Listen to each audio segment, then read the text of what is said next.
আজকে তো 13 তারিখ ডিসেম্বর মাসের দ্বিতীয় জুম্মা।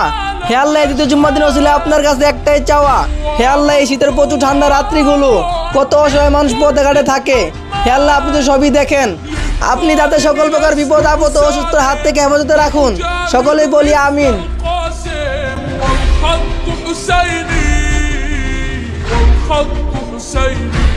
যে কোনো পাপ হয়ে যাক, আপনি পড়ে যান আবার উঠে দাঁড়ান, আবার পড়ে যান আবার উঠে দাঁড়ান।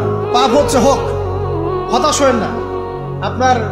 আপনি হয়তো নেশা ছাড়তে পারছেন না, অ্যাফেয়ার ছাড়তে পারছেন না, সুদ ছাড়তে পারছেন না, নামাজে ধরে থাকেন, নামাজ লেগে থাকেন, নামাজটাকে শক্ত করে ধরে থাকেন, ইনশাআল্লাহ দেখবেন নামাজ আপনার সমস্ত পাপ থেকে আপনাকে বাইরে নিয়ে আসবে।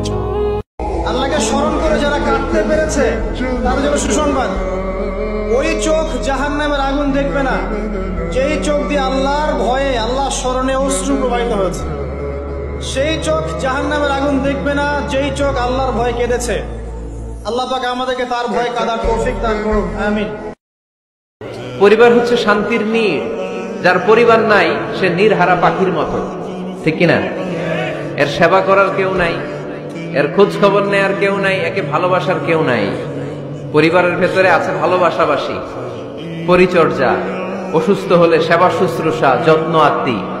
আমরা একটা প্রশান্তির জায়গা খুঁজে পাই পরিবারের ভেতরে, ঠিক কিনা?